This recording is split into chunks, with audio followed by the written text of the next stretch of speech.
So look, man, we're gonna go into how, man, we get this paperwork done.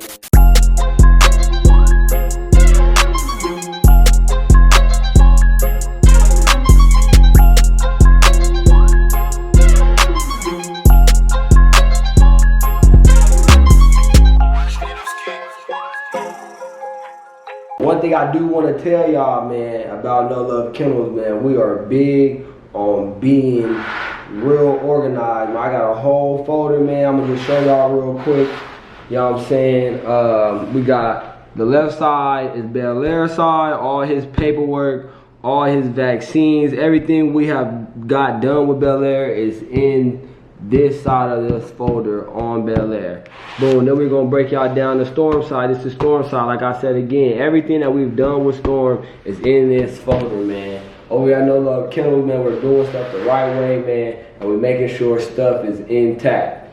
Now, we're gonna jump into this UKC paperwork, man, and show y'all how y'all do this, man, and how y'all send this out, man. Okay, guys, so this is the outlook of the UKC registration paperwork.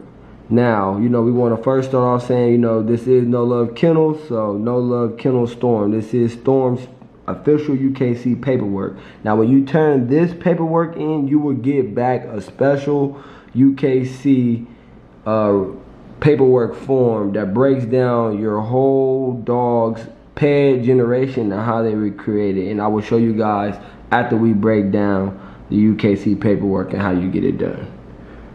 First, you know, it shows you, you know, what color of all the dogs. So if your dog is fawn, if your dog is blue, it shows you all that. And you will mark according to your dog. Storm is black and white, so I mark black and white.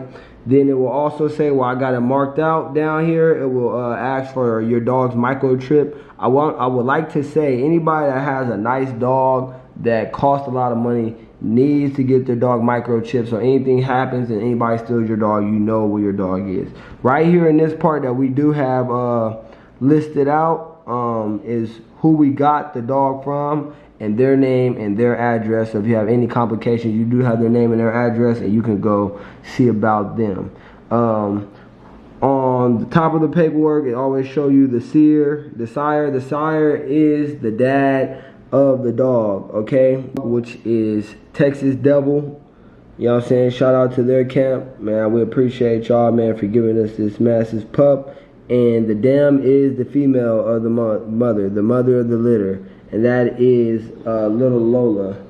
So boom, we're gonna jump right into showing y'all the steps of how you break down this paperwork and get it sent off. Guys, so step one into the UKC paperwork is filling it out is it's gonna be the person who you bought the dog from. Step one is gonna be the seller. Who you bought the dog from is gonna say their name and the date, as you can see right here, on what day that they sold the puppy to you. The step one and the address on the bottom of the paperwork should both match. If it doesn't match, you need to make sure and clarify why it does not match. And in some cases, yeah, people do sell dogs that's not theirs. There's nothing wrong with it. Just make sure everything checks out. Step two is the new registered name.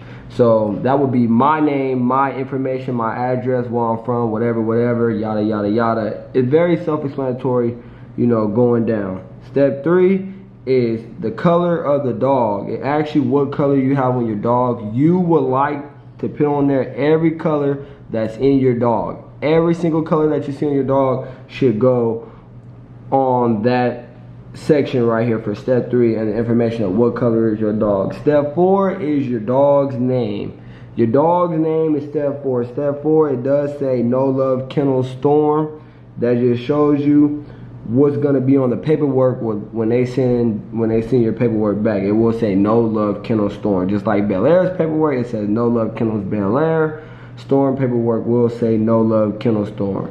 So on step four, when you put your dog's name, however you want your dog name to show on your paperwork, you need to put it in exactly as you want it to be on the paperwork. Okay, now when you're done with steps 1 through 4, you will turn it over on the back, and there is a 5th, a 6th, and a 7th step. Okay, the 5th step is optional. You know, it's additional successors to your dog kennel. So if anything happens to you, these are people that have the permission and authority to go in and use your dogs and get their paperwork in their name. So it is optional, but as you can see in mine, I have it filled out, so that's why it's covered. Step 6 is your fees. So step 6 has to do with your dog's age. You will have to pick how many generations you want back for the pedigree of your dog. You know what I'm saying? So it got 3 generations you can go back. You can go back 4 generations, 6 generations, and 7 generations. Me studying the bully game, a lot of people go back 4 generations in the pedigree because that's enough. That is $29, so you will click the $29. And Storm is under 1 year of age, so boom, we click the dog up to 1 year of age. But they also have dogs a dog over 1 year of age, and they also have a gold. 2 gold packages for a dog that's under 1 and a dog that's over 1. And then we're gonna go down to additional service. Is basically how fast you want your paperwork to get back. You know what I'm saying? So we always do with NoLove Kennels, we do next day air. We want to get back this paperwork as soon as possible because it is important to get this paperwork back so you have no problems or no complications with getting people their paperwork when it comes to their dogs, and you having all your paperwork on your dogs. So you add up step 6, and then you mark the next day air, or whichever you want to do, whichever time limit you want to do on your dog's paperwork coming back to you, and you mark how much that is, and then at the bottom right here you add it up. It is $89, as you can see. I gotta finish filling that part out. If you don't want to get a money order, the $89, we will be doing the money order here at NoLove Kennels. That's why it's gonna say $89. Let me go ahead and put the zeros right here because I have not did that. But if you do not want to get a money order, you can also go down to step 7, which is optional, and put in your information on your card information, and they will just pull it on your card once they see it. I would like to say I would not be doing this. If you want to do this, you could do this for your camp, but this is mail and it can get lost, and you do not want anybody with your card information. You definitely don't want that. So I say, man, just take the extra step and go get a money order from the nearest store you can get a money order form from, and go ahead and send that with the paperwork.